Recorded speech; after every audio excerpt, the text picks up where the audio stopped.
ऐसी जगह से रखिए कि चेहरा भी आता रहे। कहीं फिक्स भी कर सकते हैं आप, एक कुर्सी लेके बैठ भी सकते हैं, फिक्स भी कर सकते हैं, कुछ भी कर सकते हैं। मैक पकड़े कोई माने दे दीजिए। हाँ नरसिंह साहब, नरसिंह साहब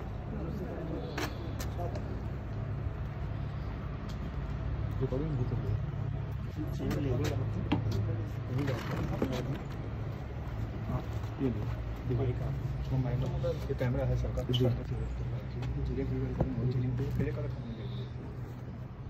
ऑन कर लीजिएगा जी।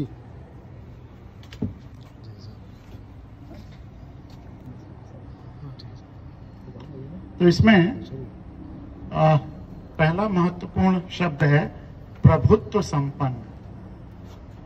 प्रभुता या प्रभुत्व क्या होता है हम जानना चाहेंगे, इसीलिए बातचीत होती रहे।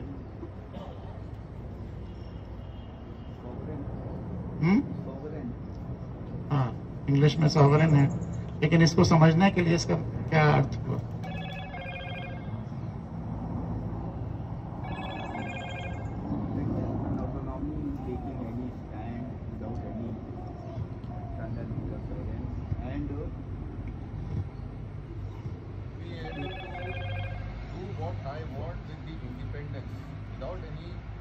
Without allowing any external interference from any power outside.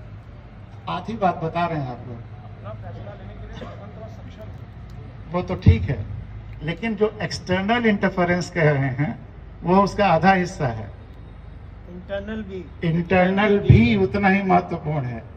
संप्रभुता मतलब कि अब कोई बाहरी या आंतरिक दबाव नहीं होगा, न किसी देश का, न किसी संस्था का, न किसी ऑर्गेनाइजेशन का, न किसी व्यक्ति का। और अगर तो ये बाहर का हो गया, और आंतरिक भी न किसी व्यक्ति का, न संस्था का, न प्रदेश का, न पार्टी का, न किसी का। हम भारत के लोग ही संप्रभु हैं। सारे फैसले हम अपने लिए खुद करेंगे, कहीं कोई बाहरी या आंतरिक दबाव नहीं होगा। तो यह है संप्रभुता। अब हम भारत के लोग मालिक कैसे हैं, दो शब्द इसके लिए फिर और महत्वपूर्ण हो जाते हैं। आप बैठ जाकर एक जगह फिक्स होकर करिए, आप घूमिए मत। तो लोकतंत्रात्मक गणराज्य, गणराज्य जनता का राज्य है। सीधे सीधे संविधान कह देता है कि आप जनता का राज्य। लेकिन लोकतंत्र बड़ा प्यारा शब्द है। लोकतंत्र का क्या अर्थ हुआ? हाँ, पीछे से हाथ उठ रहा है। एक माइक अगर दे दिया करिए तो अच्छा रहेगा। सर, जो रिप्रेजेंटेटिव होता है उसको लोगों के द्वारा चयन किया जाता है। हाँ, वो उसका एक मेथोडोलॉजी है। लेकिन जो तंत्र है, जो व्यवस्था है, वो जनता से ही उभरनी, लोक से उभरनी है। वो चुनाव के द्वारा भी हो सकता है, सीधे भी हो सकता है।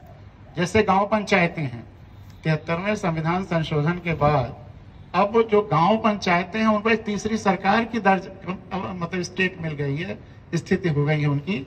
और वहां पर दो चीजें बहुत महत्वपूर्ण हैं जो आज तक लोगों को बताई नहीं गई, जिसके लिए अभी हमारी पंचायतें वैसी लोकतंत्रात्मक नहीं हो पाई। वहां पैसे का खेल चल रहा है। मुख्य ये पहला ये है कि सारे फैसले गांव के लोगों को एक साथ बैठ के करना है। प्रधान केवल फैसिलिटेटर है, इम्प्लीमेंटर है, डिसीजन मेकर गांव के लोग हैं। साल में कम से कम 2 बार मीटिंग तो होनी ही होनी है, लेकिन जब भी कोई फैसला करना हो किसी महत्वपूर्ण विषय पे, चाहे वो किस विधवा को पेंशन मिलना है, सिंचाई की योजना कहाँ है, अब 29 विषय गांव पंचायतों को दे दिए गए, जिसमें सारे फैसले गांव के लोगों को मीटिंग में करने। और दूसरा ये कि अगर सारे फैसले प्रधान गांव के लोगों को मीटिंग में नहीं लेता है, या वो और डिफरेंट अथॉरिटी चाहे डिस्ट्रिक्ट या ब्लॉक के हो मिल करके कुछ भी गड़बड़ सड़बड़ करते हैं, तो 2 साल उनका काम देखने के बाद जो right to recall Jayaprakash Narayan मांग रहे थे टोटल रिवॉल्यूशन में, संपूर्ण क्रांति में, वो दे दिया गया है गांव पंचायतों में। इसकी शुरुआत वहां हो चुकी है।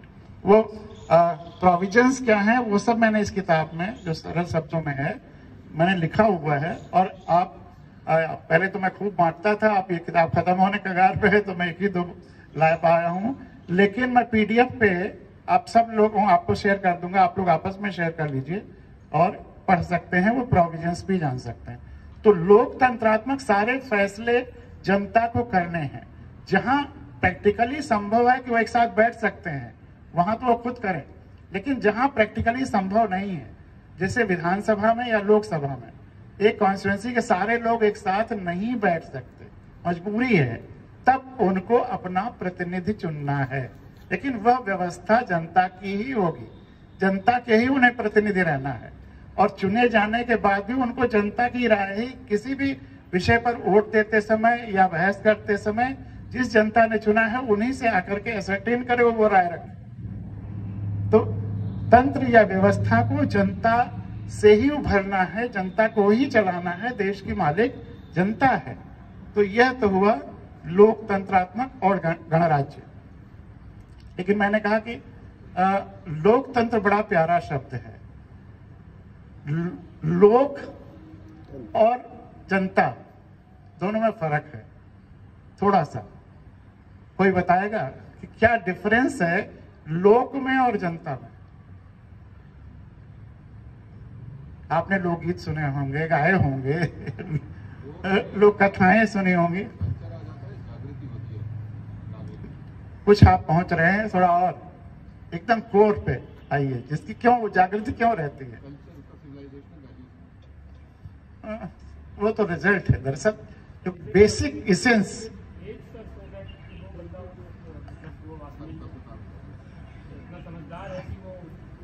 तो वो समझ कैसे आती है?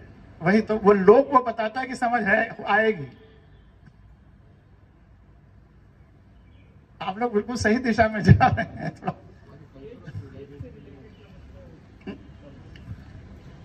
लोग सर जनरली डिनोट करता है पीपुल, जनता, वही मैं तो कहता ही हूँ, जनता और लोग में थोड़ा डिफरेंस है, वो डिनोट करता है। डिफरेंस कहाँ है? जनता कलेक्टिव फॉर्म है, लोकतंत्र जो है इंडिविजुअल। नहीं, लोग भी कलेक्टिव है, लोग भी कलेक्टिव है। इंडिविजुअल क्या जनता में क्या चीज हो जाए कि वो लोग बन जाती है? कॉन्शियस चेतना। सही है, लेकिन चेतना आती कैसे है? चेतना आने का सूत्र बताता है, वो भी कॉन्सिक्वेंस है, वो सब कॉन्सिक्वेंस है। शिक्षा का भी ओरिजिन कहां से है? किसको शिक्षा आपको कैसे मिलती है?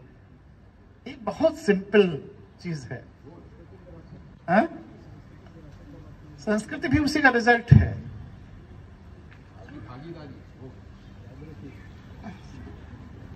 यह सब कॉन्सिक्वेंसेस हैं। आपने अवधि और इधर पूर्वांचल के भोजपुरी के अगर ज्यादातर लोग होंगे तो एक शब्द उन्होंने सुना होगा, इस्तेमाल किया होगा, लौकना। लौकना मतलब देखना। लोक लौकना से बना है, आलोक से बना। खुली हुई आंखों वाली जनता जो अपनी आंखें खुली रखती है। आपकी संस्कृति भी आपके पुरखों के खुली आंखों से मिली है, वहीं से पैदा हुई है। और जितनी लोक कथाएं या लोकगीत हैं वो इसीलिए एक पीढ़ी से दूसरी पीढ़ी तक चलेगा, क्योंकि उसमें लोगों ने जो सच्चाई देखी उसे गीत के रूप में या कहानी के रूप में ढाला और वो सबने यूजफुल पाया, इसलिए वो एक पीढ़ी दर पीढ़ी चली आ रही है। शुरुआत खुली हुई आंखों के जनता से वह सब हुआ है, चाहे लोकगीत चाहे लोक कथा। तो लोकतंत्र वह है जिसमें जनता खुली हुई आंखों वाली हो। अगर लोगों ने अपनी आंखों को बंद कर लिया, अपनी चेतना को बंद कर लिया, अपने बुद्धि को बंद कर लिया, तो न लोकतंत्र आएगा। और जो भी चीजें हमने कही, चाहे वो संस्कृति हो चाहे शिक्षा हो, सबकी ओरिजिन खुली आंखें हैं। साइंस की ओरिजिन खुली आंखें हैं। अगर हमारी आंखें बंद हैं, अंधविश्वास है, तो हम साइंस या शिक्षित नहीं हो सकते। तो ये लोकतंत्र शब्द इसमें डाल करके खुली आंखों की तरफ सुनिश्चित किया गया है कि हमें अपनी आंखें खुली रखनी। ये पहली चीज है जो बहुत जरूरी है। और लोकतंत्र को इस रूप में समझना तो दूर रहा, इस देश के साथ पता नहीं कैसे एक भ्रम या एक जाल शुरू से आ गया। अब मैं तो ये तो नहीं कह सकता रचा गया, कॉन्शियसली अनकॉन्शियसली जैसे भी आ गया हो, कि इसको प्रजातंत्र कह दिया। तमाम पार्टियां तक बन गई, प्रजा सोशलिस्ट पार्टी, प्रजा ये प्रजातंत्र। तमाम सारे रिटायर्ड सिविल सर्विसेज के लोग, चीफ सेक्रेटरी तक के लोगों से मेरी घंटों इस बात पे चर्चा हुई। वो कहते थे कि डेमोक्रेसी का मतलब लोकतंत्र और प्रजातंत्र एक ही है, समानार्थी है। क्या ऐसा आप मान सकते हैं? प्रजातंत्र मतलब उस जितने हम भारत के लोग हैं वो प्रजा हैं, और वहां से तंत्र उभरेगा। प्रजा किसी को चुनेगा तो प्रजा तो राजा को चुनेगा, और जब हम राजा चुनेंगे तो फिर कैसे लोगों को चुनेंगे? जैसा आज चुने जाते हैं, जो करोड़ों अरबों खर्च करेगा, भौकाल दिखाएगा, गाड़ियों के रैल 200-300 गाड़ियों के रैली से आएगा, हवाई जहाज या हेलीकॉप्टर से उतरेगा, विमान से उतरेगा, और जो भी मतलब बांटेगा खूब, उस समय लोगों को खुश करेगा, खैरात बांटेगा। फिर आप राजा जैसे को चुनेंगे अगर आप अपने को प्रजा और व्यवस्था को प्रजातंत्र मानेंगे। लेकिन अगर आप अपने को लोकतंत्र मानेंगे, जब मानेंगे कि हम भारत के लोग मालिक हैं, तो फिर तब आप सेवक चुनेंगे। लोकतंत्र में आप अपना जिस काम के लिए चुन रहे हैं उस काम के लिए चुनेंगे। अगर विधानसभा या लोकसभा में आपको अपने प्रतिनिधि भेजने हैं जो आपकी राय को वहां रखें, तो आप एक मैसेंजर को जो ट्रूली आपकी आवाज को वहां पहुंचाए। और अगर आपके उस विधायक या सांसद को सरकारी तरफ से निधियां भी मिलती हैं जो आपके टैक्सेस का हिस्सा होता है, तो फिर आप उसको चुनेंगे जो उसके पैसे का सही इस्तेमाल करे और आपसे पूछ के करे, न कि आप वह अपने स्वेच्छा से नहीं करे। तो इस लोकतंत्र की भावना जन जन में जानी बहुत जरूरी है अगर हम अपनी आजादी को महसूस करना चाहते हैं। तो 2 शब्द ये बड़े प्यारे हैं, लोकतंत्रात्मक गणराज्य बनाने के लिए तथा उसके समस्त नागरिकों को सामाजिक, आर्थिक और राजनीतिक न्याय, विचार, अभिव्यक्ति, विश्वास, धर्म और उपासना की स्वतंत्रता, प्रतिष्ठा और अवसर की समता प्राप्त कराने के लिए। ये तो हमारे जो फंडामेंटल ड्यूटीज हैं और directive principles of state policy हैं उसका संक्षेप में नरेशन है। प्राप्त कराने के लिए तथा उन सब में व्यक्ति की गरिमा शब्द दुनिया के सारे कॉन्स्टिट्यूशन में वह नहीं है। इसमें 2 शब्द इतने प्यारे हैं इंडियन कॉन्स्टिट्यूशन में जो कि अद्भुत हैं। एक तो व्यक्ति की गरिमा और आगे आएगा बंधुता। व्यक्ति की गरिमा, हर व्यक्ति को हमारा संविधान गरिमा में मानता है। समानता तो है ही, लेकिन गरिमा में भी मानता है। कोई व्यक्ति अयोग्य नहीं है, हर व्यक्ति में विलक्षण गुण है, हर व्यक्ति अद्वितीय है, हर व्यक्ति ईश्वर का अद्वितीय एक रचना है। इसको महसूस करना, यह विलक्षणता, यह अद्वितीयता, यह यूनिकनेस, यह सुनिश्चित कराना हम भारत के लोगों का कर्तव्य भी हो जाता है कि जो बेचारे नहीं अभी अपने गरिमा को पहचान पाए या जिनकी गरिमा नहीं उभर पाई है वह उभरे। व्यक्ति की गरिमा सुनिश्चित हमें करना है, व्यक्ति की गरिमा और राष्ट्र की एकता और अखंडता सुनिश्चित करनी है।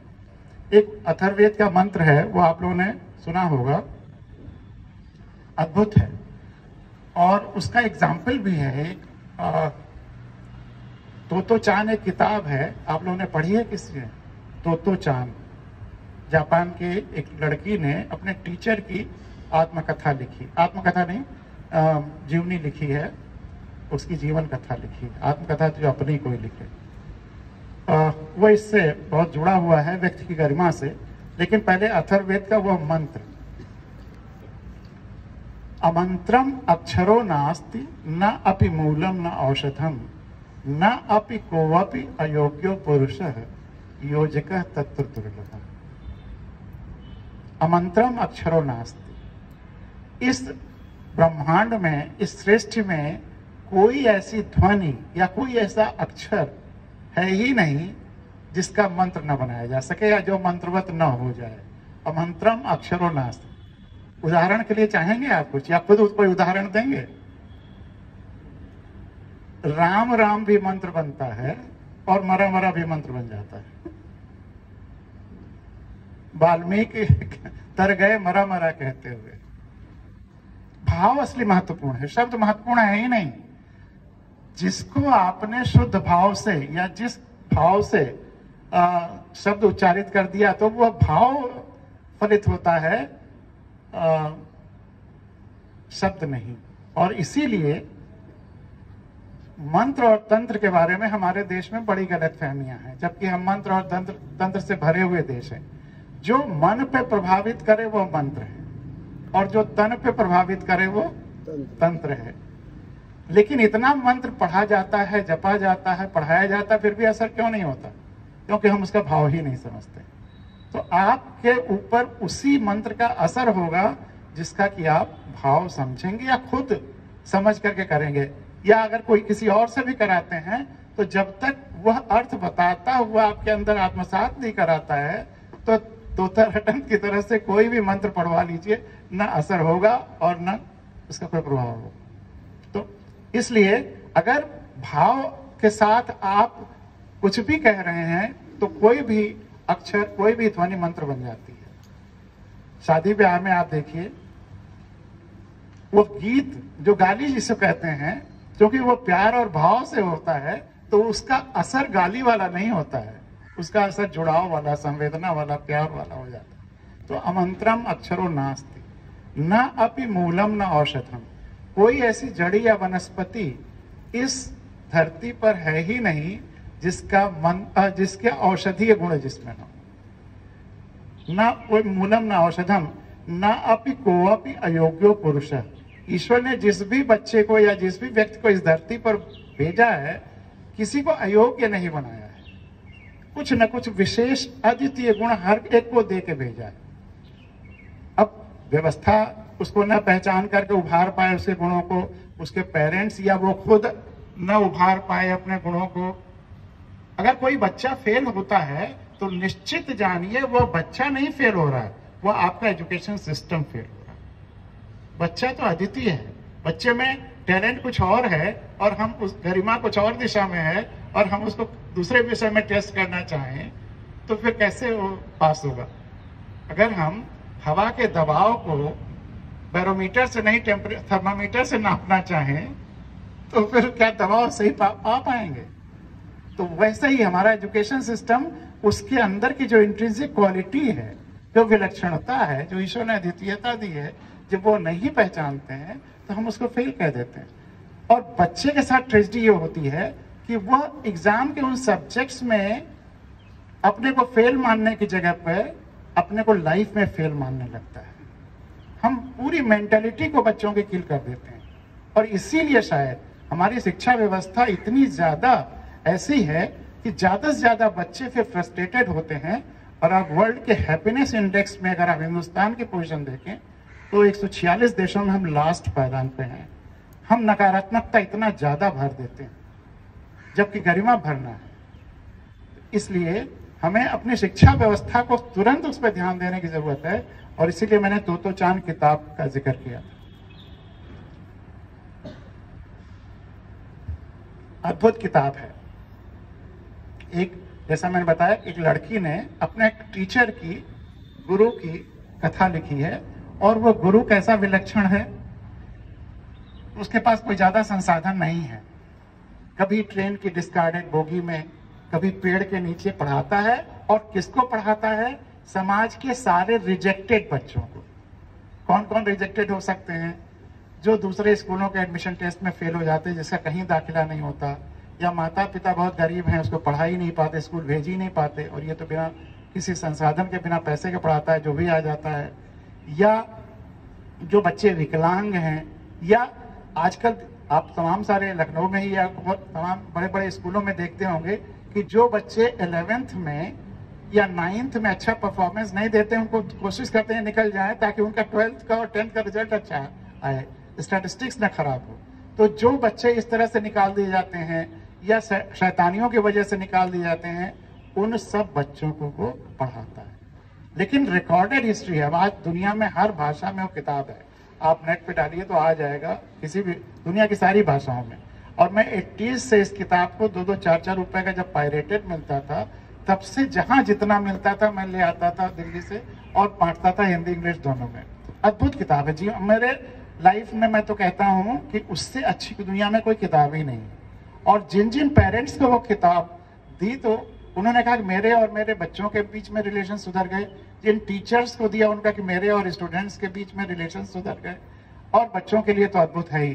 बाद में कुछ बोर्ड्स ने, यूपी बोर्ड ने भी, कुछ और बोर्ड्स ने हाई स्कूल और इंटर के कुछ हिंदी में या इंग्लिश में उसके चैप्टर्स भी तो चांद के शामिल किए, क्योंकि वो एकदम परिवर्तन, शिक्षा में परिवर्तनकारी किताब है। तो वो व्यक्ति, तो वो करता क्या है, वो बच्चे को पहचानता है कि उसमें क्या गुण है और उस दिशा में उसे लेके चलता है। तो ये तो रिजेक्टेड बच्चों को पढ़ा रहा है, लेकिन आउटकम क्या होता है कि उस स्कूल से निकले हुए सब के सब बच्चे जापान की टॉप मोस्ट पोजीशंस पे पहुंचते हैं। कोई बच्चा फेल नहीं होता, कोई बच्चा कमतर नहीं रह जाता, हर बच्चा अपने गरिमा की श्रेष्ठता को पहुंचता है। इस पे एक ताली तो होनी चाहिए। तो अगर हम किसी बच्चे को कहीं फेल पा रहे हैं या कर रहे हैं या कह रहे हैं, तो वो बच्चा तो बाद में फेल होगा, हम पहले फेल हो गए। हम फेल हो गए, हमारी व्यवस्था फेल हो गई है, पेरेंट्स फेल हो गए, टीचर्स फेल हो गए। और जो आपने हमारे परिचय में कहा था कि मैं बचपन से डायरियां लिखता रहा, उन डायरियों के माध्यम से मैंने अपने को टटोलने की कोशिश की है जिंदगी भर कि मैं क्या क्या कर सकता। शुरुआत दर्जा 6 में छोटी छोटी डायरियों में, तो उस समय तो घटनाएं प्रमुख रहेंगी कि आज सब्जी लाया, आज आटा पिसाया, आज ये किया, आज वो किया, आज ये सब्जेक्ट था, आज इनसे मिला। लेकिन 9th-10th के आसपास उसमें भावनाएं भी आने लगती हैं, विचार भी आने लगते हैं, अपने को टटोलने की इच्छा भी आने लगती है, और धीरे धीरे फिर आप पहचानने की कोशिश करते हैं, अपने को कंडेम भी करते हैं कि मुझ में ये कमी है, इसको दूर करना है, ऐसे करना है, वैसे करना है। तो फिर आप किसी की नकल नहीं करते, आपके अंदर जो भी संभव है उस संभावना को पहचानने की कोशिश करते हैं, जिसको हमारे यहाँ सेल्फ एक्चुअलाइजेशन, सेल्फ रियलाइजेशन या आत्मावलोकन, जो भी शब्द इस्तेमाल कर लीजिए। तो वह उस टीचर ने हर बच्चे को कराया। हैंडीकैप्ड अगर कोई बच्चा है तो उसने ऐसा खेल इजाद किया, ऐसा नॉलेज सिस्टम इजाद किया कि जिसमें वही टॉप करे, लेकिन उसको इस बात का एहसास न हो कि मुझे जबरदस्ती आगे बढ़ाया गया है हैंडीकैप की वजह से। उसे लगा कि मैंने अपनी जेन्युइननेस, स्ट्रेंथ की वजह से मैं आगे बढ़ाऊं। उस तरह से हर बच्चे को उसने टॉप मोस्ट पोजीशंस पे पढ़ाया। इसी पर एक और चीज याद आ गई जो आज आपसे सुबह बात हो रही थी, उस पर चर्चा करेंगे, लेकिन पहले प्रियम्बल को पूरा हम लोग पढ़ लें। तो प्रतिष्ठा और अवसर की समता प्राप्त कराने के लिए तथा व्यक्ति की गरिमा, तो वो श्लोक का एक हिस्सा छूटा हुआ है कि ना अपि कोऽपि अयोग्यो पुरुष है।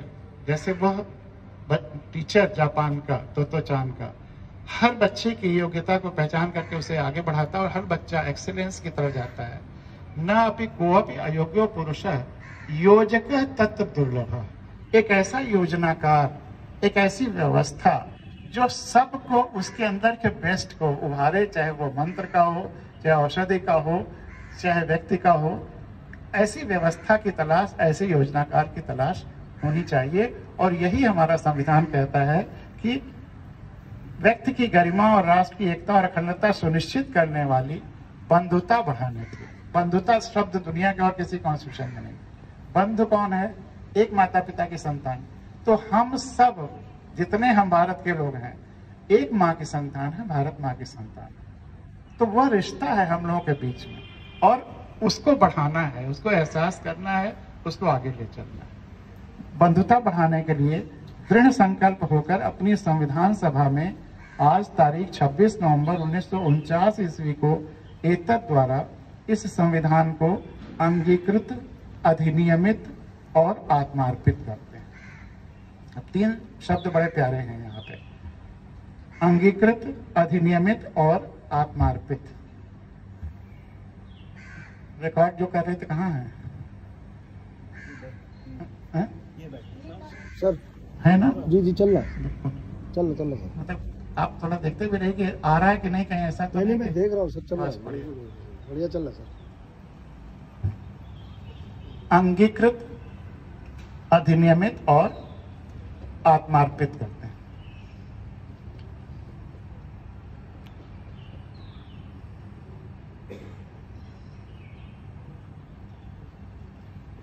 अंगीकृत मतलब We hereby adopt and give to ourselves this constitution. नहीं, अभी तो अंगीकृत। अच्छा, अंगीकृत का क्या अर्थ हुआ? अपने अंग का हिस्सा बना लेना, अपने स्वीकार कर लेना।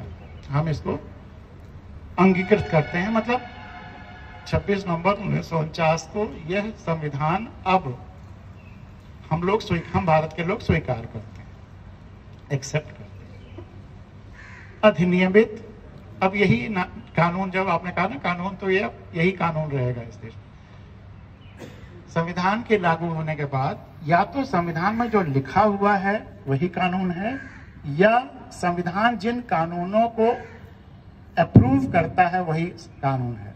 बहुत सारे लोग कहते हैं कि आईपीसी, सीआरपीसी ये सब कैसे चल रहे हैं इंडिपेंडेंस के बाद, इसलिए कि संविधान सभा ने एक एक इनको, अभी थोड़ा रुक जाइए, बातचीत के समय कुछ नहीं और होगा, या तो ब्रेक कर देंगे, कोई डिस्टर्बेंस नहीं। तो अधिनियमित संविधान ने ये देश का कानून तो बना ही, इसने जिस चीज को अप्रूव किया वही इस देश में चल सकता है या चला।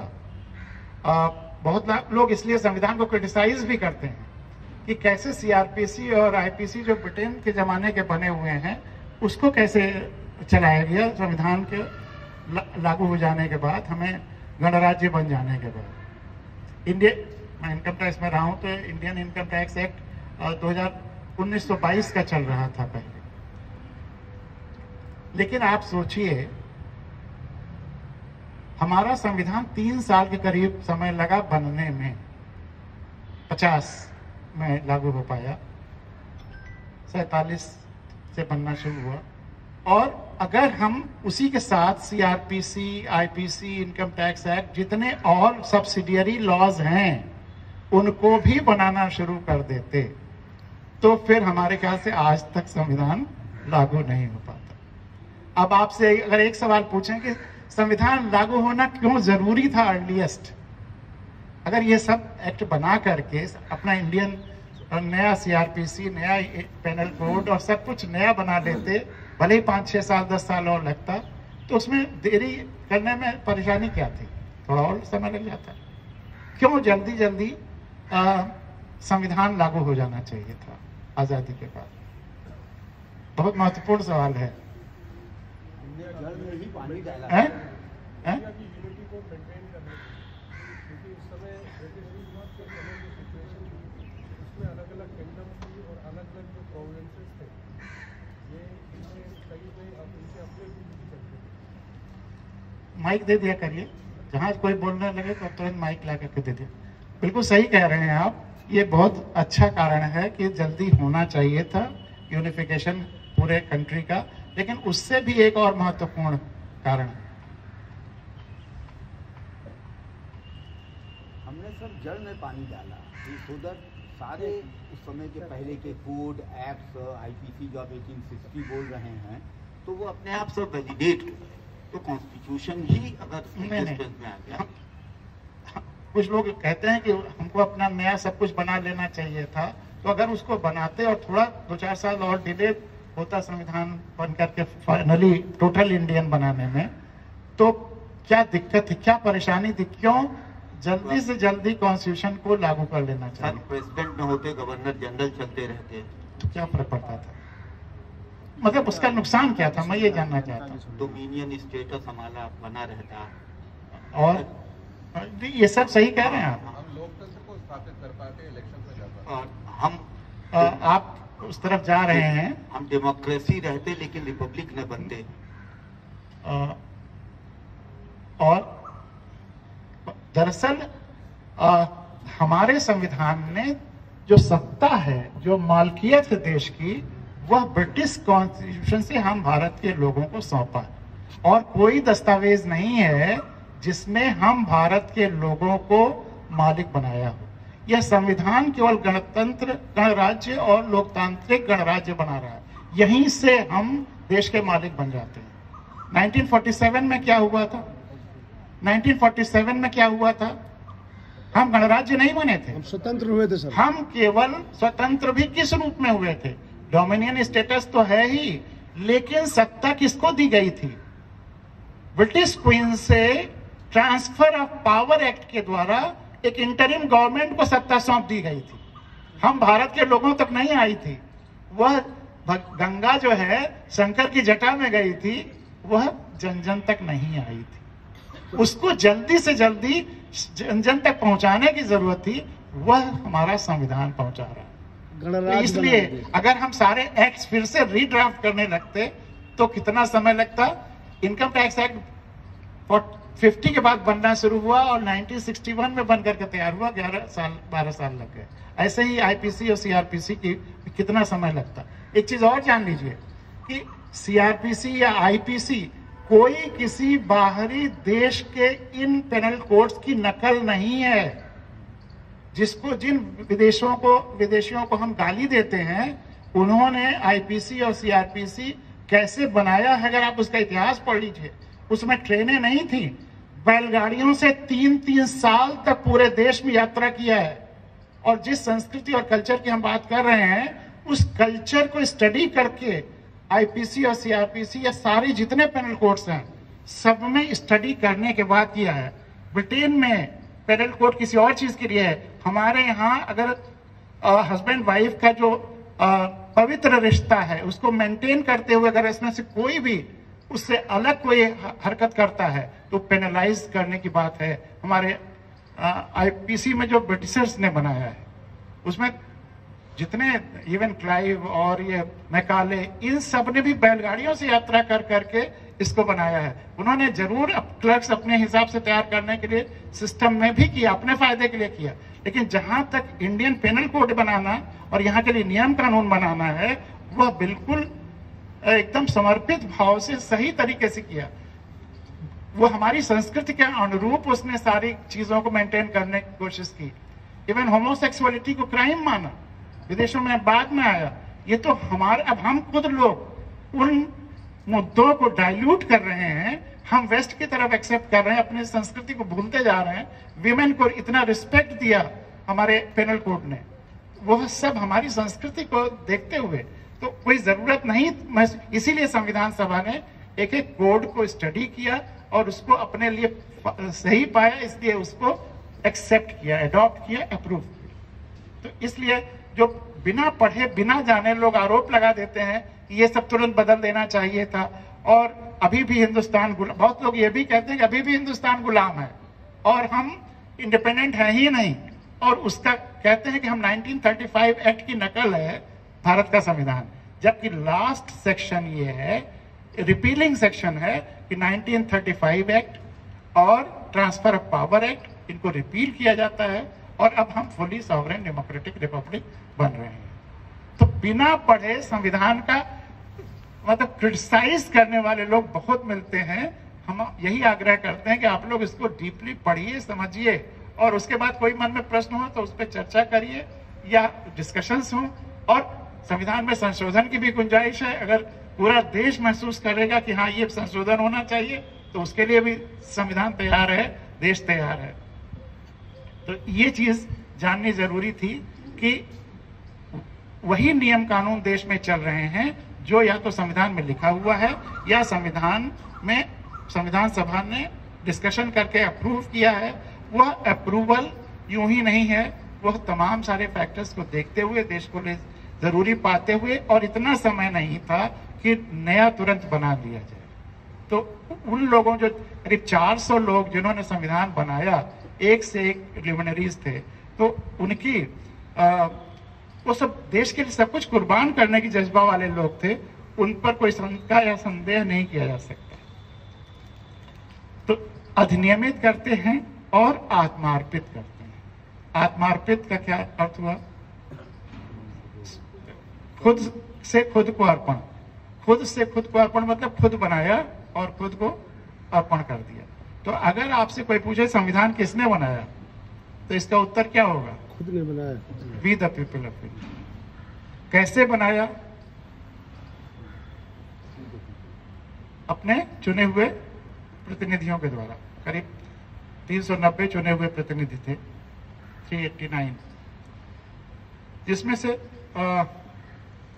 300 के करीब चुने हुए थे, इलेक्टेड थे, और 100 के करीब उस समय जो प्रिंसली स्टेट्स थी उनके प्रतिनिधि थे। तो वो 390 या 400 के करीब जो एक प्रतिनिधि थे, उन्होंने 3 साल तक उसकी एक सभा जो बनी, उनकी संविधान सभा, कॉन्स्टिट्यूएंट असेंबली, उसमें 3 साल तक 2 साल 11 महीने 17 दिन मेहनत करके संविधान तैयार किया, और उसके 26 नवंबर 1949 को आत्मार्पित किया, खुद से खुद को अर्पण किया। संविधान सभा के अध्यक्ष कौन थे? बाबू राजेंद्र।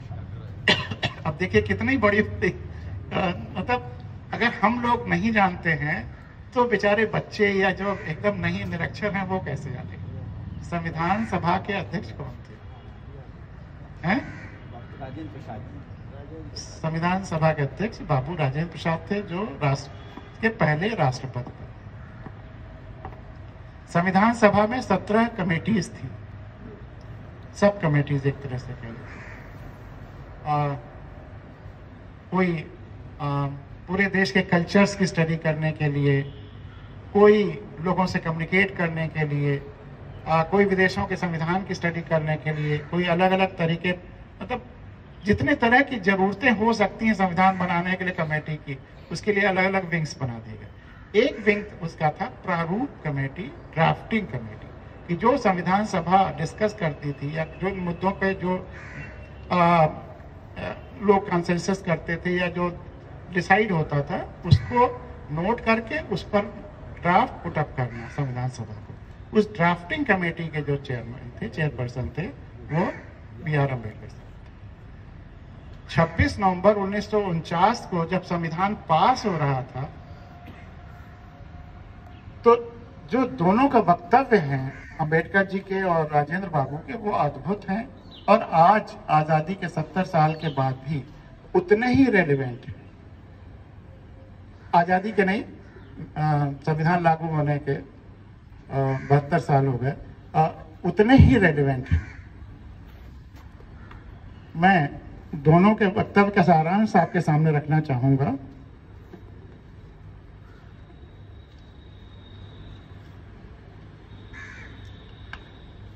राजेंद्र बाबू कह रहे हैं कि यदि लोग जो चुनकर आएंगे चरित्रवान, ईमानदार, योग्य और संवेदनशील हुए, तो वे इस संविधान को भी सर्वोत्तम बना देंगे, और यदि उनमें इन गुणों का अभाव हुआ तो संविधान भी देश की मदद नहीं कर सकता। अगर आप खुली आंखों से वोट नहीं देंगे, अपनी आंखों से देख करके, आप अगर लोग न बन करके भीड़ बन जाएंगे, तो संविधान आपकी कोई मदद नहीं कर पाएगा। आखिरकार संविधान एक किताब या एक सिस्टम या एक मशीन है, और उसमें प्राण प्रतिष्ठा उन व्यक्तियों के द्वारा ही होगी जो हम भारत के लोग जिन्हें चुनकर भेजेंगे। इसलिए भारत को इस समय ऐसे लोगों की जरूरत है जो ईमानदार हों तथा जो देश के हित को सर्वोपरि रखें। हमारे जीवन में विभिन्न तत्वों के कारण विघटनकारी प्रवृत्ति उत्पन्न हो रही है। हम में सांप्रदायिक अंतर है, जातिगत अंतर है, भाषागत अंतर है, प्रांतीय अंतर है। देखिए, सब सारे जितने पॉसिबिलिटीज हैं उसको नरेट कर रहे हैं। इसके लिए दृढ़ चरित्र वाले लोगों की, दूरदर्शी लोगों की, ऐसे लोगों की जरूरत है जो छोटे छोटे समूहों तथा क्षेत्रों के लिए देश के व्यापक हितों का बलिदान न दें और उन पूर्वाग्रहों से ऊपर उठ सकें जो इन अंतरों के कारण उत्पन्न होते हैं। हम केवल, कितनी प्यारी आखिरी लाइन देखिए, हम केवल यही आशा कर सकते हैं कि देश में ऐसे लोग प्रचुर संख्या में, भारी संख्या में सामने आएंगे। ये जो आशा है राजेंद्र बाबू की, यह आप डिफेंस के लोगों से अच्छा तो कोई नहीं समझ सकता। जो आपके मन में जज्बा था जिससे आप डिफेंस में जाते हैं, वही तो व्यक्त कर रहे हैं कि वह केवल आप ही तक नहीं रहना चाहिए, आपके ट्रेनिंग के द्वारा या आपके अपने माहौल के द्वारा, लेकिन वह जनता तक पूरी तरह से परकोलेट होना चाहिए। और अंबेडकर साहब कह रहे हैं, वो आखिरी लाइन उनकी, कि यदि हम भारत के लोग और यहाँ के राजनीतिक दल अपने पंथ को देश से ऊपर रखेंगे तो हमारी स्वतंत्रता एक बार फिर खतरे में पड़ जाएगी। तो फिर हमारी स्वतंत्रता एक बार फिर खतरे में पड़ जाएगी और संभवतया हमेशा के लिए खत्म हो जाए। पिछली आज़ादी से लड़ने के लिए तो भगत सिंह और सुभाष चंद्र बोस ये सब मिले, अब पता नहीं भविष्य में कोई मिलेगा कि नहीं। कि आज़ादी के लिए इतना संघर्ष करिए, सब कुछ प्राण, 8 लाख लोगों ने प्राण की बाजी लगाई, गोलियां खाई, 1857 से 1947 तक सब कुछ हवन कर दिया।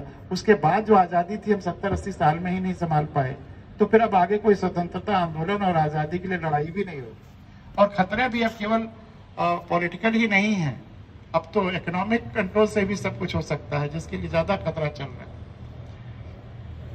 तो स्वतंत्रता एक बार फिर खतरे में पड़ जाएगी और संभवतया हमेशा के लिए खत्म हो जाए। हम सभी को इस संभाव्य घटना का दृढ़ निश्चय के साथ प्रतिकार करना चाहिए। हमें अपनी आजादी की खून के आखिरी कतरे के साथ तक रक्षा करने का संकल्प करना चाहिए। हमें अपनी आजादी की खून के आखिरी कतरे के साथ तक रक्षा करने का संकल्प करना चाहिए। यह अंबेडकर साहब कह रहे हैं। तो ये 26 नवंबर 49 को जो हमारा संविधान तैयार हुआ, जो हमने खुद को अर्पण किया, जिसको हमने बनाया, यह उसकी एक ब्रीफ एक तरह से आत्मा थी, प्रियम्बल, जिसको हम लोगों ने पढ़ा और उसके साथ और तमाम सारी चीजें समझते हुए, जोड़ते हुए फिर ये 26 जनवरी से क्यों लागू हुआ। कुछ चीजें तो उसी समय से लागू हो गई, लेकिन बाकी बहुत सारी चीजें 26 जनवरी से लागू हुई। 26 नवंबर 49 को ना सभी चीजें लागू करके कुछ को पोस्टपोन किया गया फॉर्मली 26 जनवरी से लागू करने के लिए। इसका कारण क्या है, कुछ बताएंगे आप लोग? मित्र लोग, 26 जनवरी को स्वराज्य की जो घोषणा हुई थी, फॉरगेटिंग द 26 जनवरी को जो स्वराज्य की घोषणा हुई थी लाहौर कन्वेंशन में, तो उस समय वो स्वराज्य न होकर इस समय गणतंत्र स्थापित हुआ था। पूर्ण स्वराज्य की मांग उसी समय हुई थी। उसके पहले थोड़ा कम मांग रहे थे, उसी समय थोड़ा स्ट्रेंथ आया था, पूर्ण स्वराज्य मांगा गया। उसी की याद में, उसी को सेलिब्रेट करने, सिंबॉलिक करने के लिए करा। अब इतनी जो चर्चा हुई, इस पे आपके कुछ और एडिशंस, कुछ प्रश्न हो तो उसके बाद फिर और आगे बढ़ा जाए। हाँ, माइक दे दीजिए, जो जहां हाथ उठाए तुरंत माइक दे दीजिए। सर, जैसा आपने बताया कि जो प्रियम्बल है, तो सर इसमें तो 1976 में 42nd अमेंडमेंट जो हुआ था सर इसमें, तो इसमें 2-3 वर्ड्स एक्स्ट्रा जोड़े गए थे, सोशलिस्ट और सेक्युलर करके। हाँ। तो सर ये तो पहले प्रियम्बल का पार्ट नहीं था। हाँ। तो सर इसके बारे में कुछ बताइए। हाँ, बहुत अच्छा सवाल पूछा और ये अक्सर पूछा जाता है। इंदिरा गांधी जब सत्ता में आई अथॉरिटेटिव तरीके से पूरी, और चूंकि उनका फैसला इलाहाबाद हाई कोर्ट का उनके अगेंस्ट हो चुका था, उनका इलेक्शन निरस्त हो चुका था, जिसकी वजह से इमरजेंसी लगाया, तो फिर वो अपने को सत्ता में लगातार बनाए रखने के लिए उन्होंने कॉन्स्टिट्यूशन में तमाम सारे संशोधन किए और उनको बड़ा सॉफ्ट कॉन्स्टिट्यूशन मिला। उस समय उन्होंने कह दिया कि इमरजेंसी लगेगी। इमरजेंसी प्राइम मिनिस्टर ने लगा दिया तो उस पर कोई और विचार भी नहीं हो सकता, कोई और नियंत्रण भी नहीं था, कोई लिमिट भी नहीं थी। पार्लियामेंट की इलेक्शंस जब आए तो उसको 5 साल से 6 साल कर दिया, पार्लियामेंट के टर्म भी एक्सटेंड करने लगी। और हमारा संविधान उस समय बहुत सरल था, जरूरत के हिसाब से उसमें बाद में परिवर्तन हुआ, इलेक्शन हुआ, 6 साल बाद इलेक्शन हुआ, 1 साल एक्सटेंड कर भी लिया था। और उन्हें ऐसा था कि अब फिर हम जीत रहे हैं, लेकिन जनता ने नकार दिया। जब जनता दल की सरकार आई तो जितने कॉन्स्टिट्यूशन में उन्होंने अमेंडमेंट्स किए थे जो कि कॉन्स्टिट्यूशन को कमजोर करता है, डेमोक्रेटिक शक्तियों को कमजोर करता है, सब उलट दिए, सब के सब उलट दिए। और उसी समय फिर वो जजमेंट भी आया कि सुप्रीम कोर्ट का कि कोई सरकार या कोई व्यवस्था बेसिक स्ट्रक्चर को नहीं चेंज कर सकती है, पार्लियामेंट का टर्म भी नहीं एक्सटेंड हो सकता, वो 5 ही साल रहेगा, हर हालत में इलेक्शन होना है। इमरजेंसी के लिए सब चेंज कर दिया गया कि इमरजेंसी 6 महीने के लिए ही एक एट ए टाइम लग सकती है, उसमें भी सारी कैबिनेट का डिसीजन होना चाहिए इन राइटिंग, और वो जाना चाहिए राष्ट्रपति के पास, और वो फिर उसके बाद पार्लियामेंट में पास होना चाहिए, रेटिफाई होना चाहिए विद इन 6 मंथ। अगर उसको बढ़ाना है तो एक बार की ओर और बढ़ा करके 1 साल के लिए बढ़ सकता है, और कोई जरूरी नहीं कि सारी इमरजेंसी एक साथ लगाएं। आप जिस चीज की जरूरत हो, इकोनॉमिक हो तो नहीं लगाइए, और कानून का हो तो उतना लगाइए। उस पर बड़े रिस्ट्रिक्शंस कर दिए कि अब इमरजेंसी लगाना ही मुश्किल हो गया। सारे सेफ गार्ड्स कर लिए, जितना इंदिरा गांधी ने किया था इस संविधान के लोकतांत्रिक शक्तियों को हरण या क्षरण, वो सब रिस्टोर कर दिया। उसी समय यह दोनों चीजें जोड़ी गई थी, समाजवादी पंथ निरपेक्ष, 2 चीजें उसी समय जोड़ी गई थी। जनता दल ने थ्रेडबेयर इसको एनालिसिस किया और इसको नहीं हटाया। अगर इसको अलोकतांत्रिक समझा होता तो हटाया होता, लेकिन नहीं हटाया। जब सुप्रीम कोर्ट ने भी एग्जामिन किया कि ये रहना चाहिए कि कोई बेसिक स्ट्रक्चर चेंज नहीं हो सकता, तो ये दोनों वर्ड्स, और ये भी सुप्रीम कोर्ट ने कहा कि जो प्रियम्बल है this is the most fundamental basic structure, इसके अलावा कुछ और बातें भी जोड़ी। तो अगर इसको बेसिक स्ट्रक्चर माना तो ये 2 शब्द जब जोड़ दिए गए तो इससे हट जाने चाहिए थे। सुप्रीम कोर्ट ने भी नहीं हटाया, कारण कि पूरा संविधान आप पढ़ डालिए, आप फंडामेंटल राइट्स पढ़िए तो वो पंथ निरपेक्ष है। पंथ निरपेक्षता का ही डिटेल्ड जो एलिबरेशन है वही आपकी फंडामेंटल राइट्स है। सबको अपने अपने पंथ पर चलने की स्वतंत्रता है, तो उसी का एक प्रियम्बल एक हेडिंग हो जाती है। Directive principles of state policy पढ़िए, नीति निर्देशक तत्व कि सरकारें को कैसा काम करना चाहिए, तो वो सब पूरा समाजवादी है, वो गरीबों के लिए है। अलग अलग क्षेत्रों में जो विभिन्नताएं हैं, चाहे इनकम की व्यक्तियों में, चाहे समूहों में, चाहे क्षेत्रों में, उसको कम करने की जरूरत है। आर्टिकल 46 कहता है directive principle of state policy का कि सरकारों को समाज के दुर्बल वर्गों, वीकर सेक्शन ऑफ सोसाइटी के शैक्षणिक और आर्थिक हितों की विशेष सावधानी से अभिवृद्धि करनी है कि किसी सबल को न मिल जाए जिसको हम दुर्बल वर्ग समझ रहे हैं। तो सारी चीजें तो थी कॉन्स्टिट्यूशन में, केवल हेडिंग में नहीं था, हेडिंग में शामिल कर लिया गया है। इसीलिए हर एंगल पर विरोधी शक्तियों ने भी एग्जामिन किया, सुप्रीम कोर्ट ने भी एग्जामिन किया और पाया कि ये जरूरी है, इसलिए रहने दिया। तो इसमें बहुत कुछ हुआ है। और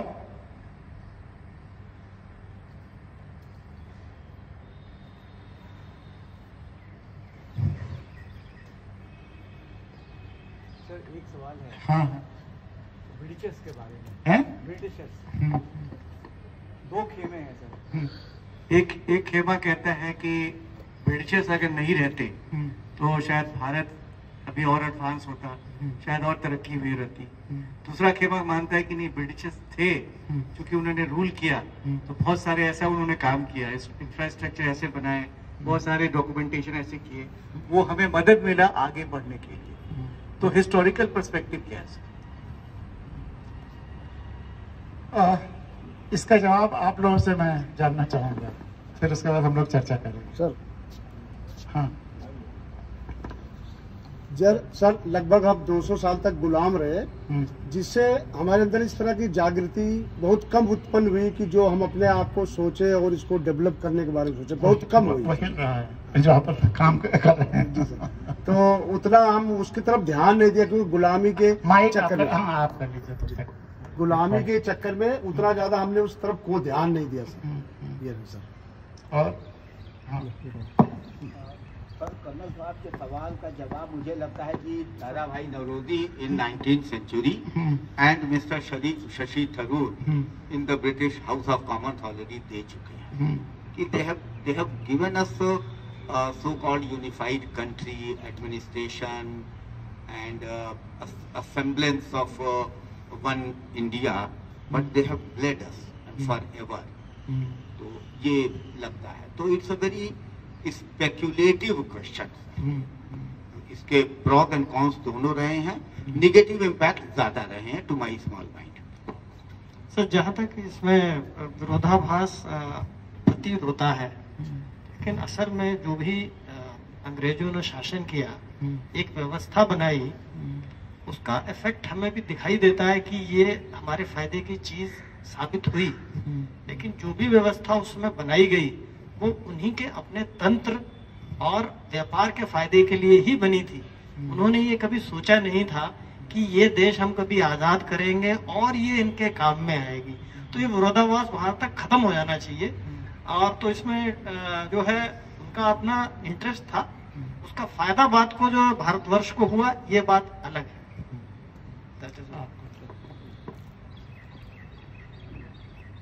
मेरा ये मानना है कि अंग्रेजों ने ना तो इंडिया को यूनिफाई करके दिया और ना ही उसकी बेहतरी के लिए काम किया। कर्नल शर्मा ने वही चीज कही थी। जो हमारा तंत्र था, जो सिस्टम था, उसको पहले उन्होंने विधिवत तरीके से तोड़ा, क्योंकि वो सिस्टम उनको कभी भी वर्चस्व कायम करने नहीं दे रहा था, पहली बात। तो जो भी हमारे कल्चरल वैल्यूज थी और जिस वजह से हमारा सिस्टम इस तरह से चल पा रहा, because India had the GDP 1/4 the GDP of the world, and they were 2% at that time. When they went, they had 24% GDP. We were down to less than 2%. So they completely transferred all the riches, money, all the money of the country was transferred from here to the British shores. उससे उनकी जो है बहुत ही lavish lifestyles उन्होंने जी हैं, उससे उन्होंने अपनी सारी लड़ाइयां लड़ी हैं। First world war, second world war उससे ही इंडिया के पैसे से लड़ी गई है। इंडिया ना होता तो ये दोनों इस तरह इस व्यापक स्तर पर ना हुए होते। इसके अलावा जो मकौले का बड़ा फेमस लेटर है 2 February 1835 का, दैट इनका सिस्टम तोड़ दो, इनके एजुकेशन सिस्टम में ब्रिटिश सिस्टम डाल दो, तो इनको अपने ही सिस्टम से ग्लानी भर दो इनमें, and everything that is British should be found as valuable, so that will make us more endearing and it will give us a soft face and be able to enter India even stronger. इन सब चीजों को करते करते उन लोगों ने हमारे तंत्र को इतना खोखला कर दिया कि स्मॉल इंस्टेंसेस, जो हमारी शिप बिल्डिंग इंडस्ट्री थी, was one of the finest in the world. The world over our ship building was way beyond. हमारी जो मेटलर्जी थी, हमारी तलवारें थी, वो उनकी तलवारों से बहुत बेहतर थी। हाँ, हमारे पास बंदूक नहीं थी, वो पाश्चात्य इंडस्ट्रियल रेवोल्यूशन की देन थी, लेकिन जो मेटलर्जी और जो तलवारें थी, British soldiers till the war of 1857 have dismounted from there horses, taking the swords of Indian soldiers and fought. अपनी तलवार फेंक के इंडियन सोल्जर की तलवार से लड़ते थे, क्योंकि इसकी धार ज्यादा लंबी चलती थी। तो इस तरह से, और जो इंडिगो फार्मिंग हुई, मैनचेस्टर की मिल्स जो काम नहीं कर रही थी, वो यहाँ से कॉटन ले जाके एंड वहां से बना हुआ माल लाके यहाँ पे बेचा। तो दोनों ने बड़ा विधिवत तरीके से भारत को तोड़ा। ये मानना कि ब्रिटिश आए और उन्होंने हमें एक देश इकट्ठा करके दे दिया या हमारे उनके सिस्टम जहां पे चल पाए, ये तो हम लोगों की एक ये कहें परिपक्वता है इंडियन समाज की, कि कोई भी सिस्टम में अच्छाइयां होती हैं तो उनकी अच्छाइयां हम लोगों ने अपना ली। उनका डॉक्यूमेंटेशन बहुत अच्छा था, उनका जो हिस्टोरिकल फैक्ट्स का रिकॉर्ड का सिस्टम था वो बहुत अच्छा था। तो इन सब चीजों को हम लोगों ने अपनाया, लेकिन इन सब के बावजूद I think we have retained our Indian values through the years.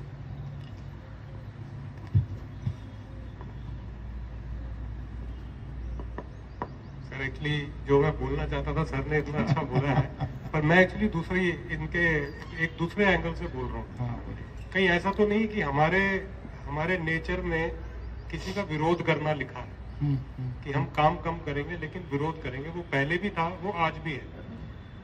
हम उस समय कुछ लोग खड़े हुए जिन्होंने उस समय जो सरकार चल रही थी उसका विरोध करना शुरू कर दिया, चाहे वो जो भी कर रहे थे, और बोला उन्होंने बुरा किया। हमें नहीं पता कि वो लोग एक्चुअली में भलाई चाहते थे कि एक्चुअली में प्रोमिनेंस चाहते थे। अगर प्रेजेंट सिचुएशन में आप आए, अब देश इतना आगे बढ़ा, पर जो सरकार प्रेजेंट की होती है वो पुरानी सरकार को बताती है कि कैसी पुरानी सरकार ने हमारे देश को खोखला किया और कैसे हम अच्छा कर रहे हैं। जब ये सरकार चली जाएगी और दूसरी सरकार आएगी, वो बताएगी कि कैसे सरकार ने हमको खोखला किया और कैसे हम अच्छा कर रहे हैं। तो मेरे को लगता है कि किसी भी सोसाइटी में अच्छा और बुरा दोनों होता है और इसको आप चेंज नहीं कर सकते। अब ब्रिटिशर्स यहाँ आए और उन्होंने किस सिस्टम को स्टैब्लिश किया, हम गुलाम रहे, लोगों पे अत्याचार भी हुए, पर कई ऐसे सिस्टम है जिसकी वजह से जैसे रेलवे एक सिस्टम जो डेवलप हुआ हमारा, एक रेलवे का एग्जांपल मैं देना चाहूँगा, और ऑफिस सिस्टम सर ने बताया अकाउंट वगैरह का, ये कई बड़ी अच्छी सिस्टम है। तो हम उस समय थे नहीं सर, हमें तो इस हिस्ट्री में बताया गया कि उन्होंने अत्याचार किए, और हमें हिस्ट्री ने बताया है कि जो भी लीडर थे वो 100% सभी अच्छा ही सोचते थे, शायद उनमें अपना कोई अथॉरिटी लेने का या पावर लेने का शायद मोटिव ना रहा हो। तो दोनों तरह की चीजें हैं, पर मेरे को कहीं ये लगता है कि शायद इतना बुरा भी नहीं था जितना हम उसको बताने की कोशिश करते हैं। Thank you. तो इस तरह से जो आपने ऑब्जर्वेशन किया उस पर सारी ओपिनियन, तो हमारे ख्याल से हाउस की ओपिनियन ये मानी जा सकती है कि ब्रिटिशर्स आए यहाँ थे बेसिकली एक्सप्लॉयटेशन के लिए, अपने रॉ मटेरियल्स के लिए, अपने फायदे के लिए, यहाँ को बेहतर तरीके से एक्सप्लॉयट कर सकें, इसलिए उन्होंने सिस्टम्स बनाए जिसका कि अभी भी, क्योंकि अगर जिन कंट्रीज में ब्रिटिश ने नहीं रूल किया, वहाँ भी रेलवे गया, वहाँ भी पोस्ट ऑफिस गया, वहाँ भी ये सब वाईफाई और ये सब है, तो ये जो समय के साथ ग्रो करता है पूरी दुनिया में, जो साइंस एंड टेक्नोलॉजी है वो किसी एक देश में कभी सीमित नहीं रहता, वो तो फैलता ही फैलता है, कहीं पहले आ जाता है, कहीं बाद में आ जाता है। तो वो सब बाई प्रोडक्ट के रूप में फायदा रहा, लेकिन जो जीडीपी का है, इवन मुगल काल में भी हमारा 33% से ज्यादा था पूरे वर्ल्ड में, और वो घटते घटते आज इतना कम हो गया है। ब्रिटिशर्स के टाइम में सबसे कम, ड्रेस्टिकली कम हुआ। हमारे रॉ मटेरियल क्रश किया गया, हमारे हैंडीक्राफ्ट इंडस्ट्री को, वो कि उनके मशीनों के प्रोडक्ट्स बिक सकें, तो वो सब तो हुआ, लेकिन सबसे बड़ा लेकिन ये है, उसमें प्लस माइनस उनके सिस्टम में जो भी रहा हो, उन्होंने हमको साइंटिफिक टेम्पर भी सिखाया, इसमें भी कोई वो दो राय नहीं है। अंधविश्वासों से आंख मुक्त दिलाने की भी तरफ कोशिश की, वो साइंस से अपने आप आता है, वो भी सही है, लेकिन एक्सप्लॉयटेशन ज्यादा हुआ। लेकिन सबसे जरूरी चीज ये है कि अब आज हमारे पास चूंकि समय सीमित है, एनर्जी सीमित है, तो हम कैसे बेहतर से बेहतर कर सकते हैं, इस पर चर्चा कि हमारे जो भी संसाधन है मनुष्य के रूप में, हमारे बुद्धि, विवेक और भाईचारा, संवेदना, और प्लस हमारा संविधान, सब आज इतने सालों बाद, 72 साल बाद, पिछले 8 सालों में 16-17 से ज्यादा प्रैक्टिकली फिजिकली मेरी संविधान कथाएं हुई हैं, और अनलिमिटेड हैं सोशल मीडिया पे या इन सब पे।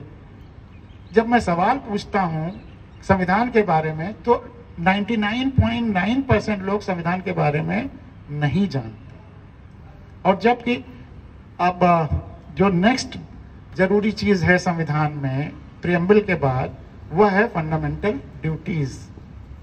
अगर हर आदमी अपनी ड्यूटीज करेगा तो सबको बाकी को अपने राइट्स मिल जाएंगे।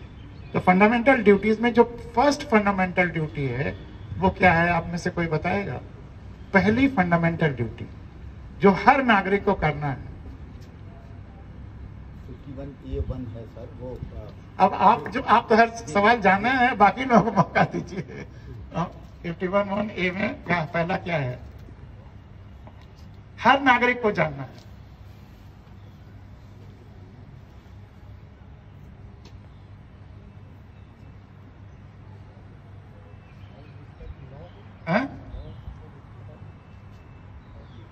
सर आप इसकी भी शपथ दिलवाएंगे? शपथ तो बाद में दिलवाएंगे, पहले बता तो दें। शपथ तो आप बता दें। कोई कुछ गेस करेगा? हाँ,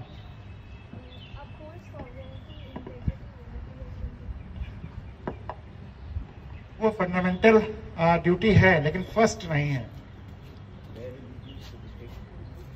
वो भी फर्स्ट नहीं है। इसको तो भुट्टी की तरह से दर्जा एक के पहले जब बच्चा बोलना शुरू करे 2-3 साल का, तो उसे घुट्टी में पिला देना चाहिए कि ये फर्स्ट फंडामेंटल ड्यूटी है। और मैं अमेरिका की यूनिवर्सिटीज में गया, वहां अगर हर क्लास में कॉन्स्टिट्यूशन तो पढ़ाया ही जाता है, क्लास 1 से लेकर पीएचडी तक अलग अलग सिलेबस स्टेटस के हिसाब से। अगर समर कोर्सेज भी कहीं 1.5-2 महीने के हो रहे हैं, तब भी कुछ हिस्सा, कुछ चैप्टर्स कॉन्स्टिट्यूशन के पढ़ाने पड़ते हैं। कॉन्स्टिट्यूशन हर जगह खूब गहराई से लोगों को, क्योंकि सिटीजनशिप या पूरे देश में देश प्रेम की भावना लाने का भी अगर कोई यंत्र है तो कॉन्स्टिट्यूशन है। तो पहला है कि भारत के हर नागरिक को संविधान का पालन करना है और उसके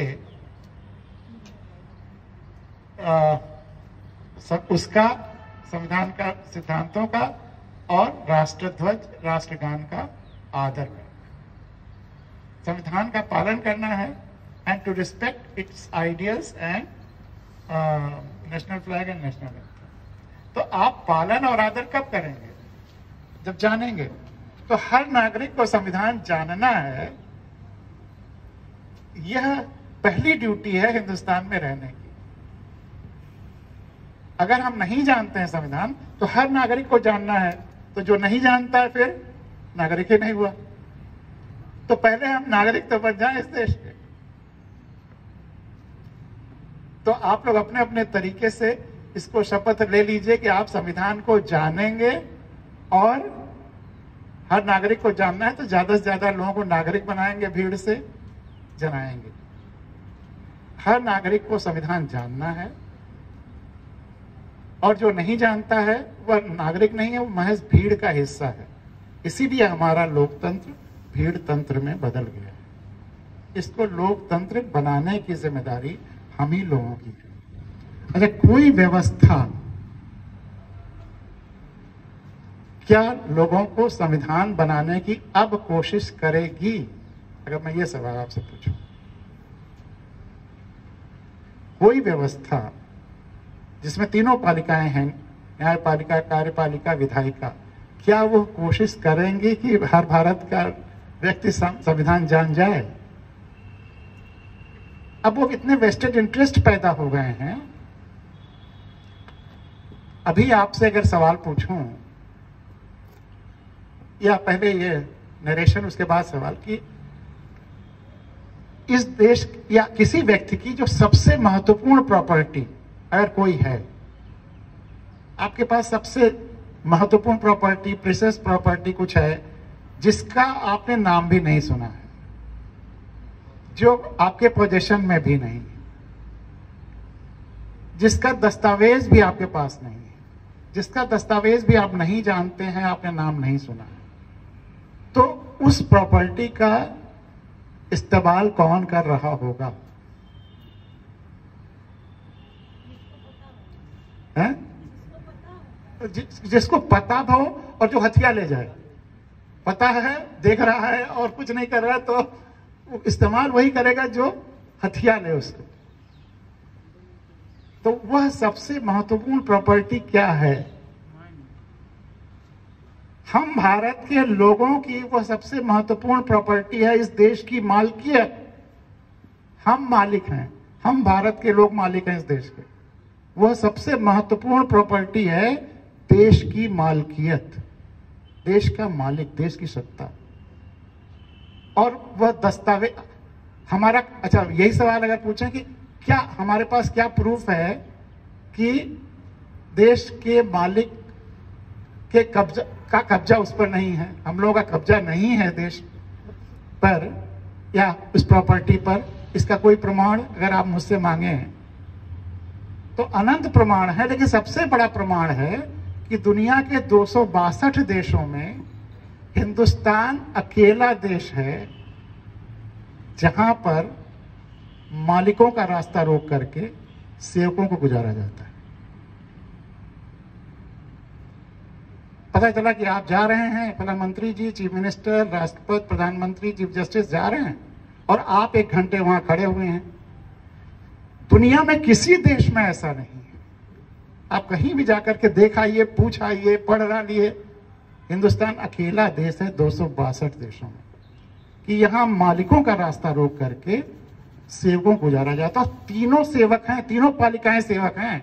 न्यायपालिका न्याय सेवा देने के लिए है, कार्यपालिका कार्य करने के लिए है, और विधायिका आपकी राय को वहां पहुंचाने के लिए, ये सेवा देने के लिए। मालिक आप हैं, लेकिन अगर आपको पता ही नहीं है कि आप मालिक हैं, तो तीनों पालिकाओं ने आपकी मालिकियत को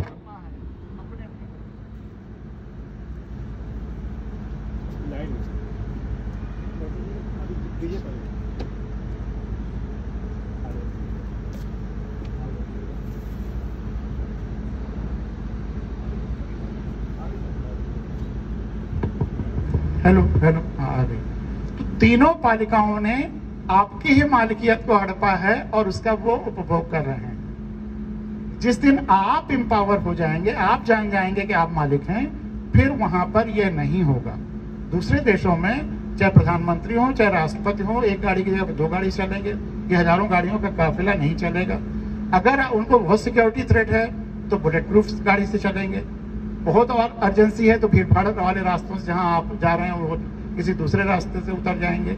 लेकिन आपका रास्ता रोकने का हक किसी सेवक को नहीं है, अनलेस कि कंट्री पर कोई ऐसा खतरा है कि जिसके लिए आर्मी के जवान को पास करना हो। आर्मी के जवान को देश की सुरक्षा के लिए ले जाया जा सकता है, लेकिन ये नहीं कि तीनों पालिकाओं के लोग वीवीआईपी, हिंदुस्तान में 5.5 लाख वीवीआईपी हैं, जबकि दूसरे देशों में कहीं 100, कहीं 50, कहीं 200 होते हैं। और वो वीवीआईपी वो जो उनके आने जाने से रास्ते नहीं रुकेंगे, उनको अपने और सुविधाएं रहेंगी एयरपोर्ट पे और इधर उधर जो। तो ये सबसे बड़ा ट्रेजिक है, और इसमें वो तो जो कर रहे हैं इसको एंजॉयमेंट कर ही रहे हैं, मीडिया भी बहुत बड़ा रोल प्ले कर रही है। कोई प्रधानमंत्री या मुख्यमंत्री शपथ लेता है तो प्रिंट मीडिया और विजुअल मीडिया क्या दिखाती है, एक स्टैंडर्ड लैंग्वेज उनका हो गया है, फला फला का राज तिलक। शपथ क्या लेते हैं वो भी संविधान में लिखा हुआ है कि मैं संविधान और विधि कानून के संरक्षा और संवर्धन की शपथ लेता हूं और अपने क्षेत्र विशेष के लोगों की सेवा की शपथ लेता हूं। तो शपथ लेते हैं सेवा का, बनते हैं सेवक, और उसके बाद राज तिलक हो रहा है। आज तक किसी प्रधानमंत्री या मुख्यमंत्री ने कभी मीडिया को नहीं लताड़ा कि यह तुम कैसे कर रहे हो। इस पे तो पब्लिक को जाना चाहिए PIL में कि सेंसर करे इन सारे न्यूज़पेपर्स और मीडिया चैनल्स को कि राज तिलक कैसे।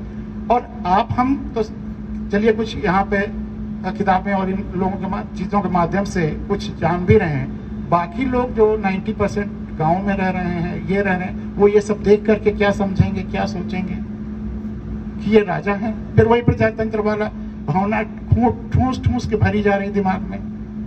तो लोकतंत्र पहले जनता तक आना है, उसके लिए हम लोगों को काम करना है। तो पहला जो फर्स्ट फंडामेंटल ड्यूटी है कि हर भारत के नागरिक को संविधान का पालन करना है और उसके आदर्शों, राष्ट्रध्वज और राष्ट्रगान का आदर करना है।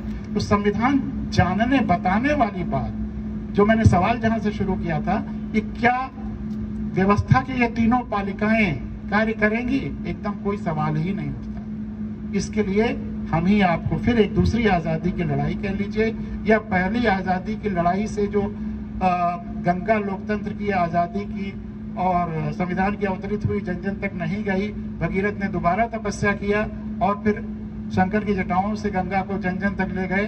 हम सबको दोबारा तपस्या करनी पड़ेगी। आप बताइए तपस्या में तैयार है साथ में? और अगर तैयार हैं तो कितने लोगों को अगली बार जब हम लोग मिले तो 1 साल बाद सपोज कर लीजिए मिलते हैं, तो कितने लोगों को आप संविधान के बारे में बता चुके होंगे? एक स्कूल में मैंने बच्चियों के स्कूल में जब यही सवाल पूछा तो एक लड़की ने खड़े होकर कहा कि सर 1100। आप 50-100 से ज्यादा अभी नहीं सोच पा रहे होंगे। उसने कहा 1100, गोरखपुर में एक बालिका विद्यालय। हमने कहा कैसे बेटा, कैसे 1100 बता लोगी? कहा रोज 3 ही तो हुआ अंकल, 3 लोगों को संविधान के बारे में बताएंगे और इस लोकतंत्र के बारे में बताएंगे, हो जाएगा 1100। तो वो जज्बे की जरूरत है। तो फर्स्ट फंडामेंटल ड्यूटी हमारी यही है कि संविधान का पालन करना है और उसके आदर्शों, राष्ट्रध्वज और राष्ट्रगान का आदर करना है। बाकी समअप कर देंगे अभी। कितना समय और आप दे सकते हैं, उतने हिसाब से मैं अपना प्लान कर लूं जो बाकी चीजें बची हुई हैं।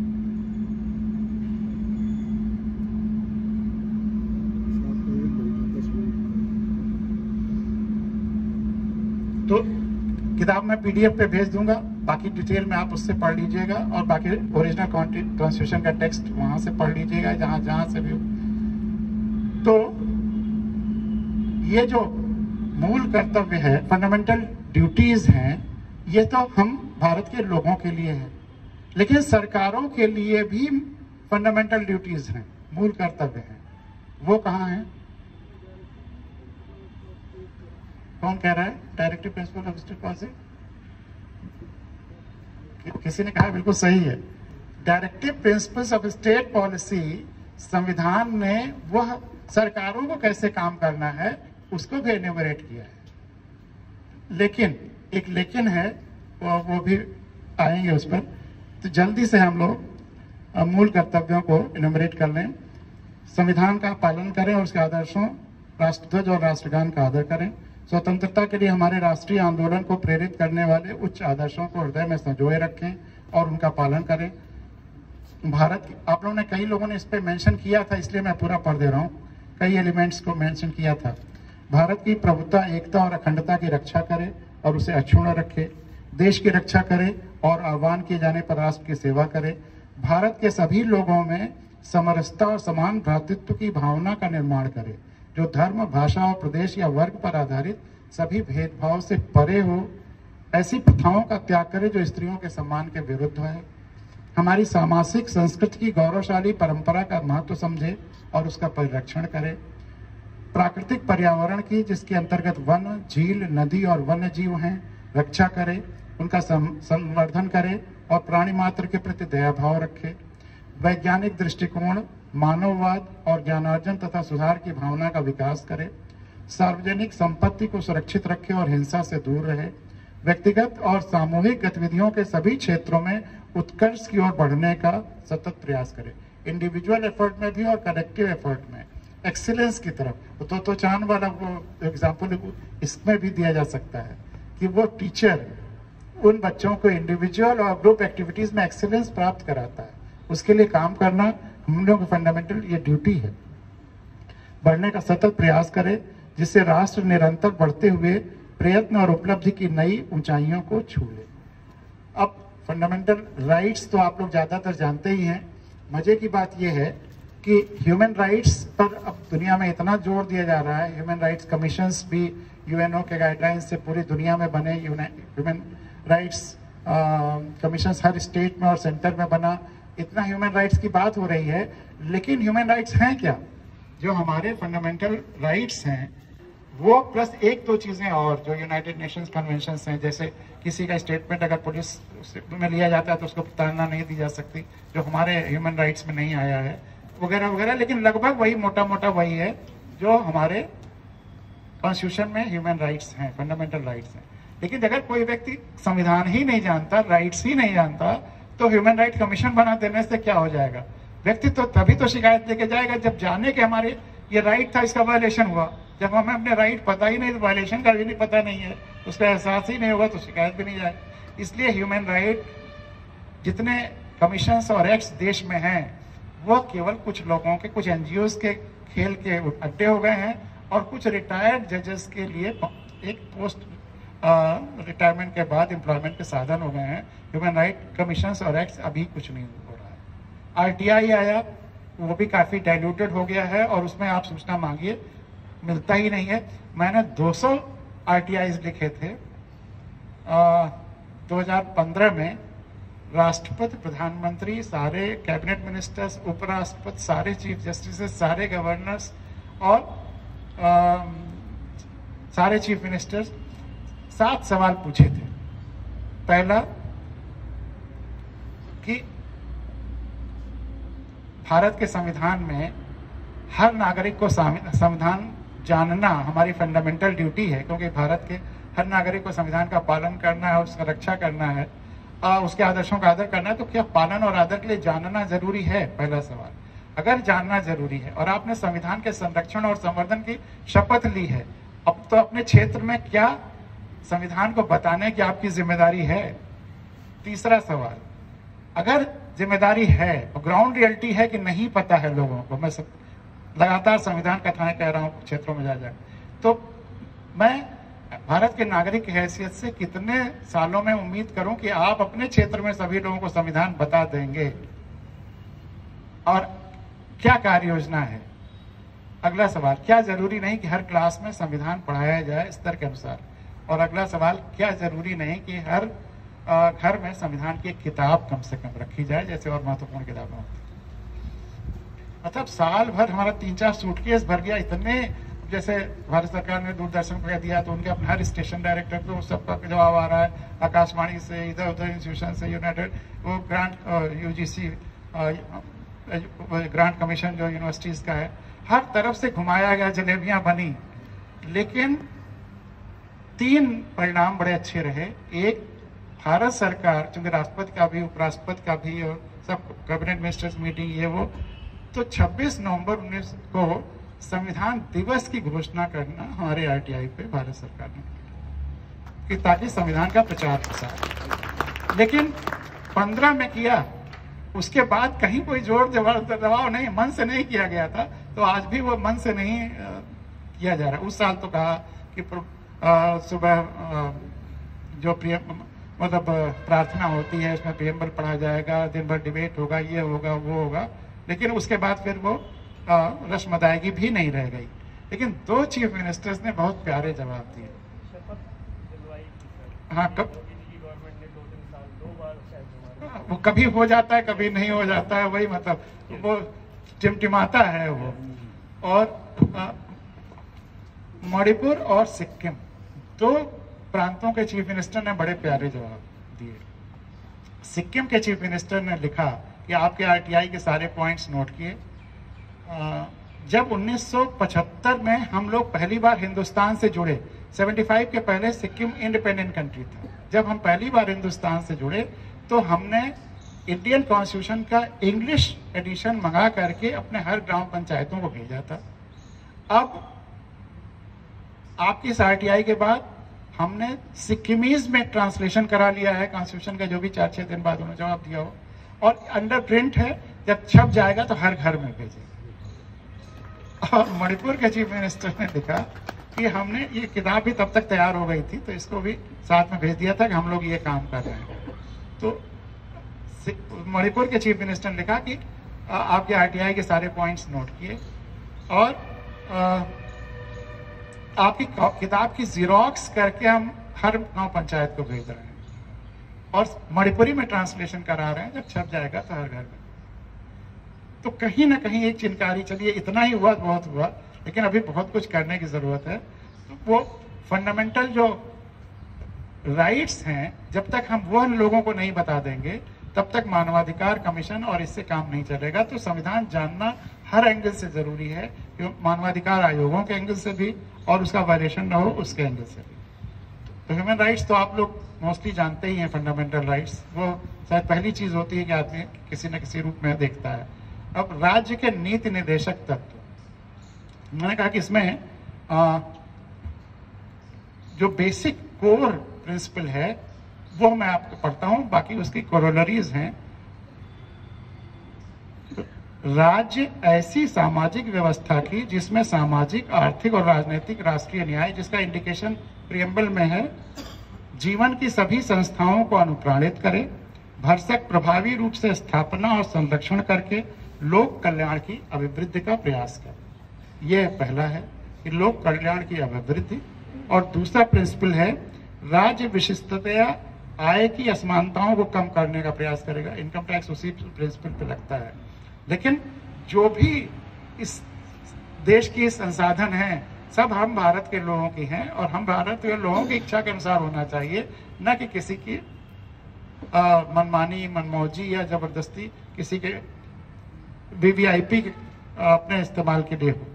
राज्य विशिष्टतया आय की असमानताओं को कम करने का प्रयास करेगा और न केवल व्यक्तियों के बीच बल्कि विभिन्न क्षेत्रों में रहने वाले और विभिन्न व्यवसायों में लगे लोगों के समूह के बीच में भी प्रतिष्ठा, सुविधाओं और अवसरों की असमानता समाप्त करने का प्रयास करें। तो बेसिक ये प्रिंसिपल्स है। इसके एलिब्रेशन में है पुरुष और स्त्री सभी नागरिकों को समान रूप से जीविका के पर्याप्त साधन, समुदाय के भौतिक संसाधनों का स्वामित्व और नियंत्रण इस प्रकार बटा हो कि सामूहिक हित का सर्वोत्तम रूप से साधन हो, आर्थिक व्यवस्था इस प्रकार चले। इसका 70 सालों में लगातार वायलेशन हुआ है। ये आर्थिक व्यवस्था इस प्रकार चले जिससे धन और उत्पादन साधनों का सर्वसाधारण के लिए अहितकारी संकेंद्रण न हो। आज हालत यह है कि 1% के हाथों में 75% का संसाधन आ गया है, तो वो लगातार वायलेशन हो रहा है। लेकिन पुरुषों और स्त्रियों दोनों का समान कार्य के लिए समान वेतन हो, बालकों को शिक्षा के लिए है, समान न्याय और निःशुल्क विधिक सहायता है, ग्राम पंचायतों का गठन। पहले 73वें संविधान संशोधन के पहले गांव पंचायत सरकारों का स्तर नहीं मिला था। इस पे गांधी जी को जब पहला, वो जीवित थे जब 48 में डेथ हुई और 47 में जब पहला ड्राफ्ट बन के तैयार हुआ और गांधी जी को दिखाने गए तो उन्होंने फेंक दिया कि इसमें गांव पंचायतों के लिए तो कुछ है ही नहीं और मेरा ग्राम स्वराज्य ही तो उद्देश्य था। तो लोगों ने उस समय समझाया कि अभी जो गाँव की स्थिति है, बहुत लोगों का वहाँ पे मतलब सब लोग दबंग हैं और वो जबरदस्ती वहाँ प्रधान बन जाएंगे, जाति धर्म का इतना विभेद है, कुछ लोग का दबाव ज्यादा है, तो इसको थोड़ी शिक्षा और समानता आ जाए तब बाद में लाएंगे। तो यहाँ पे शामिल कर लिया गया और फिर 93 में जा करके 73वां संविधान संशोधन और 74वां आया, लेकिन मूल वहीं पे डाल दिया गया था। और कर्मकारों के लिए निर्वाह मजदूरी, कर्मकारों का प्रबंधन में भागीदारी वगैरह वगैरह सारी चीजें शामिल हैं। लेकिन मैंने कहा एक बहुत बड़ा लेकिन है। वो लेकिन ये है कि अगर कोई सरकार, एक चीज और कि जो भी सरकार होती है वो हम लोगों की सरकार होती है, किसी व्यक्ति या पार्टी की सरकार नहीं होती। लेकिन अखबार यही दिखाते हैं कि इस पार्टी की सरकार या इस व्यक्ति की सरकार। वो केवल प्रतिनिधि है, हमारा नौकर है, सेवक है। सरकार हमेशा लोगों की होती है। वो भावना तभी आएगी जबकि सब लोग संविधान जान जाएंगे, उसको आत्मसात कर लेंगे। तो अगर सरकार जो जनता की सरकार ही है वह इन चीजों के लिए काम ना करे, कंसंट्रेशन ऑफ वेल्थ कुछ हाथों में बढ़ता चला जाए, लोक कल्याण की अभिवृद्धि ना हो, तब भी शुरुआत में ही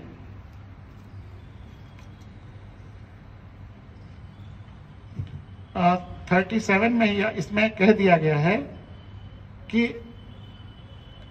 अगर सरकार इसको लागू नहीं करती है तो पब्लिक कोर्ट में नहीं ले जा सकती सरकार। निषेध है, आप सुप्रीम कोर्ट या हाई कोर्ट नहीं जा सकते हैं कि यह सरकार ये संविधान के नीति निर्देशक तत्वों के अनुसार काम नहीं कर रही।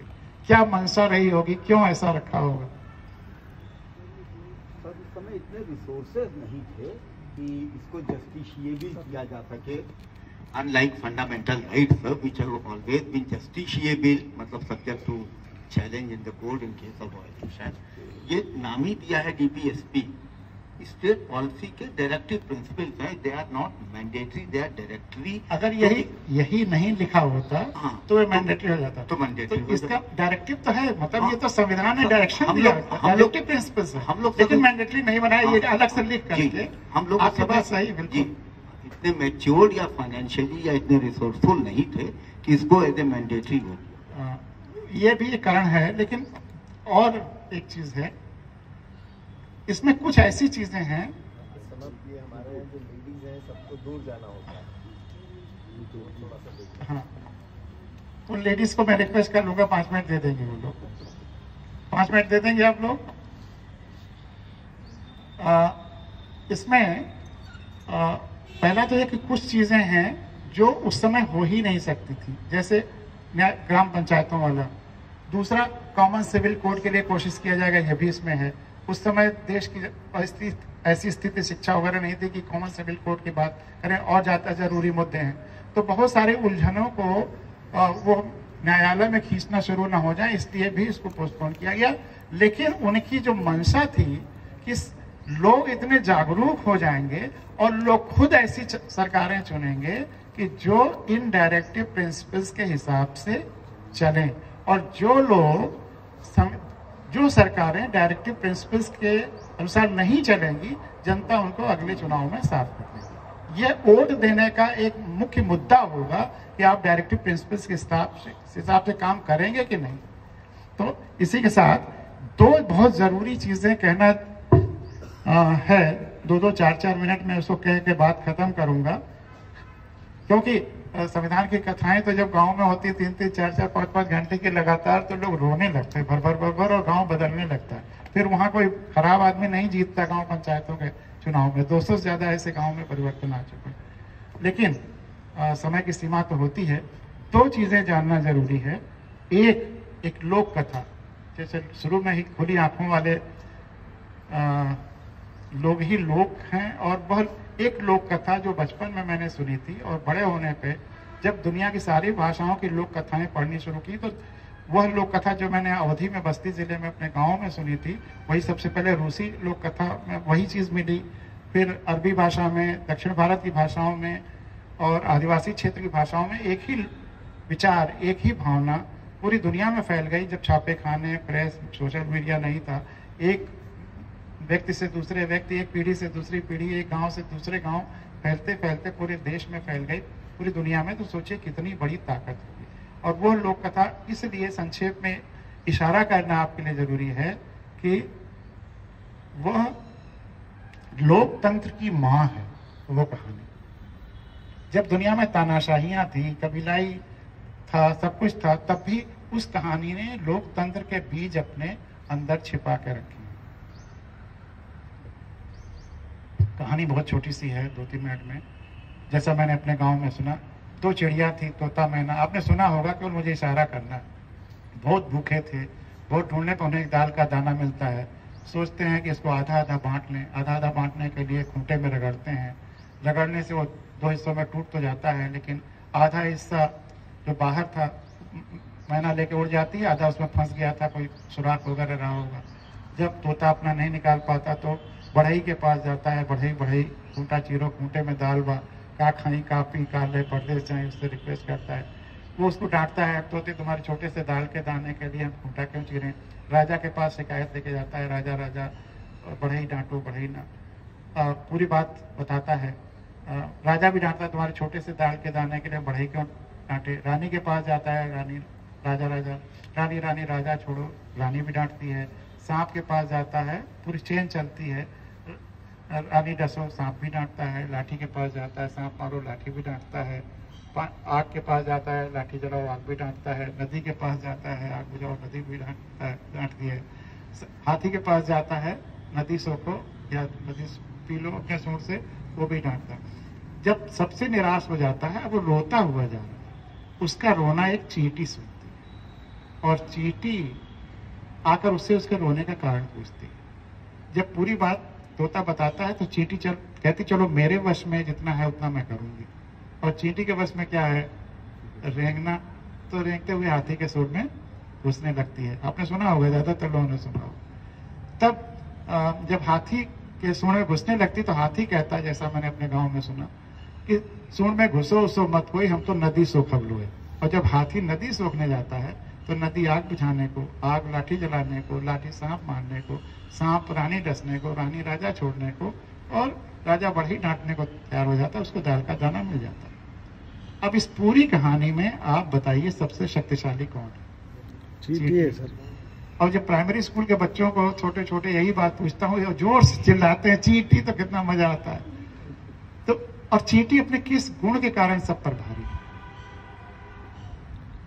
और नहीं, काम तो उसका काम क्यों, वो तो व्यवस्था का काम था, राजा का काम था कि सबका पेट भरे, उसका काम थोड़ा था।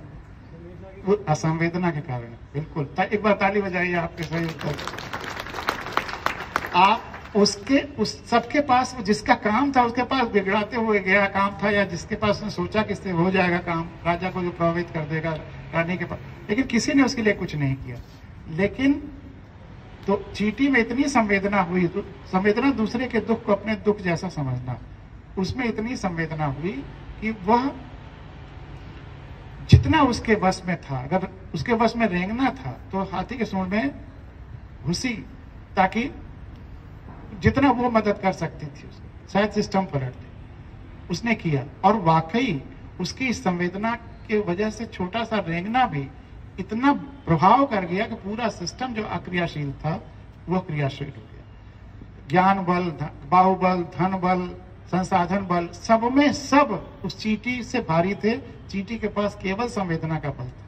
तो अगर एक चींटी जैसा छोटा अदना एलिमेंट सोच ले पूरी संवेदना के साथ और जरा भी एफर्ट करे, तो जितने बहुत बड़े ज्ञान बली, धन बली, बाहुबली, संसाधन बली हैं, सब के सब ठंडे हो जाएंगे और सिस्टम क्रियाशील हो जाएगा। और लोकतंत्र के लिए मैसेज इसलिए महत्वपूर्ण है कि वो चींटी किसका प्रतीक है? एक आम आदमी का, वो जिसको जो अपने को सबसे छोटा समझता है। लेकिन संवेदना सबके लिए होना चाहिए, तभी प्रभावकारी होगा। सबके जुड़ाव के साथ होना चाहिए। अपने स्वार्थ के लिए होगा तब प्रभावकारी नहीं होगा। उस चींटी की संवेदना केवल चींटियों के लिए नहीं थी।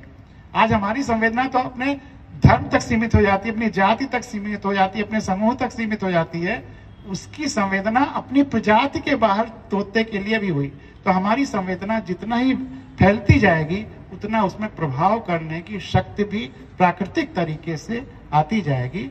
और लोकतंत्र के लिए कहानी यही महत्वपूर्ण है कि हमको अब किसी भी चुनाव में उस चींटी जैसे संवेदनशील व्यक्ति को ही वोट देना है, जो राजेंद्र बाबू कहते थे, और खुद चींटी बनना है। हमको हाथी के सूंड में नहीं घुसना है। हमको तो बैलेट मशीन पे केवल चींटियों को ही वोट देना है। बस ये कहानी यहीं पर समाप्त होती है। मुझसे अक्सर लोग कहते हैं कि आप इतने आशावादी क्यों हैं जब चारों तरफ निराशा का माहौल है। तो मैं एक गजल के 2 शेर सुनाकर अपनी बात खत्म कर रहा हूं कि कोई चुंबक किसी लोहे को यूं ही नहीं खींचता है। आपने बहुत सारे लोग मैथमेटिक्स या साइंस या फिजिक्स के रहे होंगे। कोई चुंबक किसी लोहे को यूं ही नहीं खींचता है, पहले वो उसे चुंबक बनाता है फिर खींचता है। पहले मैग्नेटाइज करता है फिर खींचता है। तो अब ये संविधान का मैग्नेटिज्म देखें कि उन स्वतंत्रता सेनानियों का मैग्नेटिज्म देखें कि आप डिफेंस वालों का मैग्नेटिज्म देखें कि निलेश जी का मैग्नेटिज्म देखें, लेकिन कोई चुंबक या आप सबका मैग्नेटिज्म देखें, कोई चुंबक किसी लोहे को यूं ही नहीं खींचता है, पहले वो उसे चुंबक बनाता है फिर खींचता है। और अगला मुद्दे का शेर जिसके बाद ये बात खत्म होगी कि हमारी व्यवस्था, हमारा जनतंत्र बहुत कुछ हैंडपंप की तरह होता है। आपने हैंडपंप लगाया होगा या लगवाया होगा। किसी देश में संविधान लागू कर जनतंत्र स्थापित कर देना और जमीन पे बोरिंग करके हैंडपंप लगा देना, एक जैसी प्रक्रियाएं हैं, एक जैसा फेनोमेना है, जमीन से जुड़ने की प्रक्रिया। लेकिन जब हैंडपंप आप लगाते हैं तो सबसे पहले ऊपर से पानी डालते हैं, नीचे चलाते जाते हैं, सबसे पहले गंदा मटमैला पानी निकलता है, फिर साफ पानी निकलता है। तो हमारी व्यवस्था, हमारा जनतंत्र बहुत कुछ हैंडपंप की तरह होता है। पहले गंदा मटमैला फिर साफ पानी निकलता आता है। तो अब साफ पानी आने का समय अगले 10-15 साल में, 20 साल में, जैसे ही पूरे देश के लोग संविधान जान लेंगे, साफ पानी निकलने लगेगा। बस उसी के लिए हम लोगों को कोशिश करनी है, प्रयास करना है, जुगनुओं को मिलजुल कर ढूंढ जोड़ कर सूरज बनाना है। हर हाल में इस देश, धरा और लोकतंत्र को जगमगाना है। बहुत बहुत धन्यवाद।